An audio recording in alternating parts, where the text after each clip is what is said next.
Hi friends, welcome back to our channel. ఇది ఒకసారి చూడండి. ఈ బ్లౌజ్ చీరల ముక్క ఎంత ఇచ్చాడో. నేనైతే లైనింగ్ అయితే కటింగ్ చేసి పెట్టాను.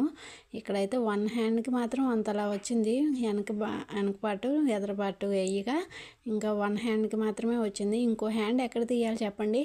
ఇంకా క్రాస్ బెల్ట్లు, ఇంకా ఉక్స్ పట్టి అవన్నీ తీయాలి.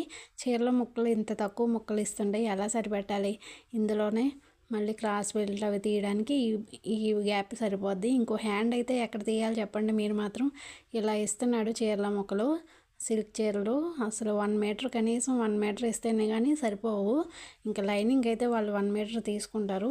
ఇంకా చీరల ముక్కలు మాత్రం అంత తక్కువగా ఇస్తున్నాడు అనమాట. ఎలా సరిపెడతారు? మామూలు నార్మల్ బ్లౌజులకే ఇంకా అతుకులు పడుతున్నాయి చీరల ముక్కలు మాత్రం. ఇంకా ఇంత బ్లౌజ్ కుట్టాలంటే అసలు ఎంతలాగండి చూసారా. అయినా కానీ 2 హ్యాండ్స్, 1 హ్యాండ్ తీయకుండా 2 హ్యాండ్స్ అవే తీసి ఇంకా జాయింట్లు వేసి క్రాస్ బెల్ట్లు కూడా అదే చీరల ముక్కే కట్ చేసి ఎంత టైం పట్టిందోనండి బ్లౌజ్ అయితే. ఇంకా చూసారా మొత్తం.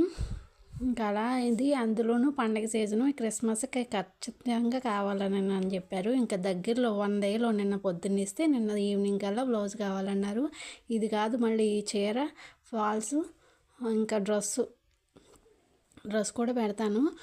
ఇంకా ఇవన్నీ అయ్యేటప్పటికి నిన్న మార్నింగ్ 9కి ఎక్కితే నైట్ 6:30 అలా అయ్యిందండి. ఇంకా చేతి పనులు అవి అయితే నైట్ చేసి ఇంకా డిన్నర్ చేసిన తర్వాత అప్పుడు చేతి పనులు చేసి ఇచ్చాను అనమాట.